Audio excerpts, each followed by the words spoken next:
Hey, what's up guys? This is Konerri from OutofWork Outdoors, and I'm about to show you my tackle box, my winter tackle box that just earned me a first place win in one of the local kayak tournaments spread over 3 different states.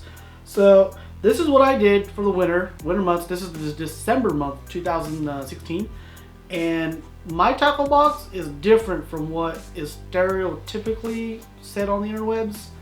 And everybody know how the interwebs are always true, right? So I'll show you what I have, and it'll give you a completely different perspective, I hope, of what wintertime can be. So my background, I consider myself a power fisherman. I don't like to stay in the same spot a long time, even during the wintertime. I understand that fish are really lethargic, meaning they are very slow to react to lures and things like that, but I still, in my opinion, I want to chase the active fish. So this is what I used. Everything out of the month of December, my tournament was won out of this box right here. Okay, everything here helped me win. And I've caught a lot of fish. I caught maybe 100 fish in December. Good sized fish, but my best 5 they were 104.25 inches, my best 5. So they were all over 20 inches. And that's how I won, and I want to show you guys kind of what I did and the tools that I used to win. So most of my fish came on this. This is a suspending jerkbait. This is a Megabass Ito 110 copycat. Okay, this is not the real one. It's actually made by a company called Limit Outdoors, and they do custom paint jobs on some of these lures, and they come in different colors, and it's also a better price point. So that's the number 1 lure that I used. Not this one. I mean, I'm using this style, but it's a suspending jerkbait. I run different brands and everything too, but this model was one of the ones that was harder for me. Caught a lot of fish on that, maybe half of my fish on that. And when I say suspending jerkbait, I mean a tuned suspending jerkbait.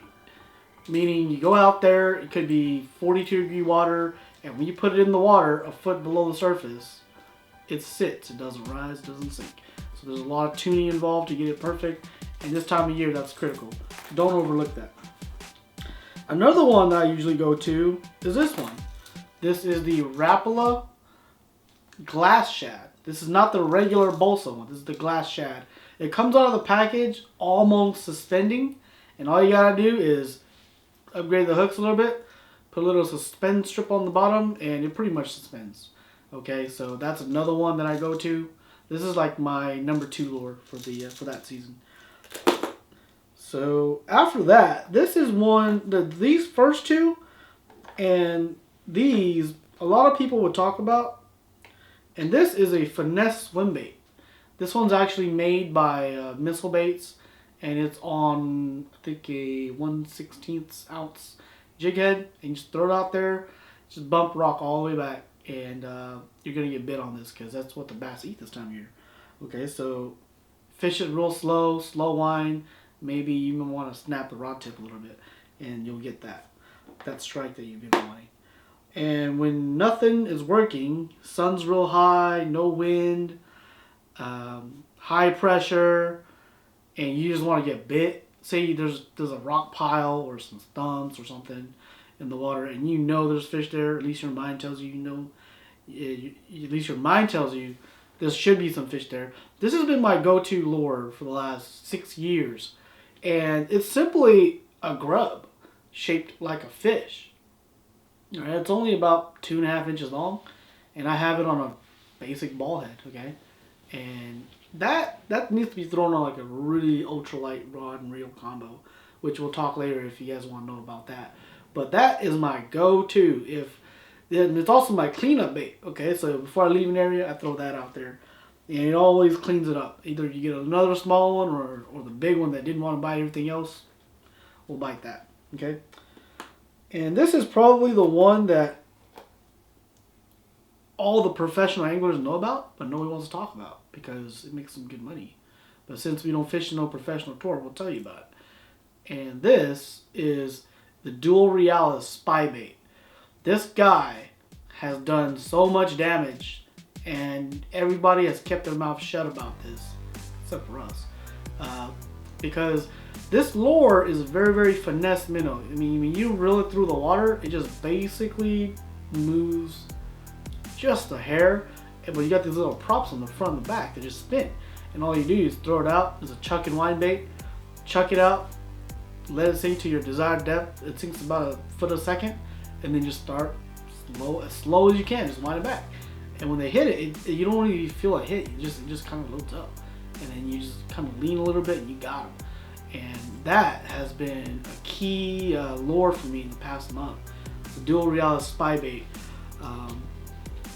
It's one of those baits where, like, unless if you fished it, you don't know what you're missing out on, because not everybody throws it, and most of the year our lakes are kind of murky until it gets into the winter time.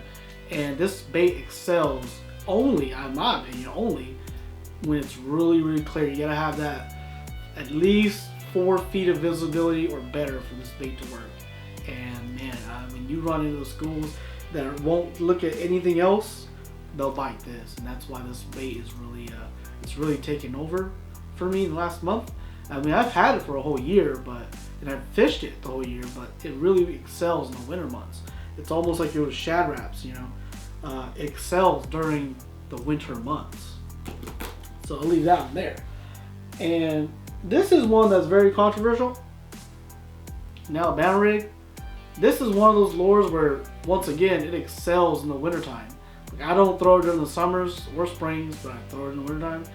And a lot of people who don't know, most of your local tournaments that allow this is dominated by this rig during the wintertime.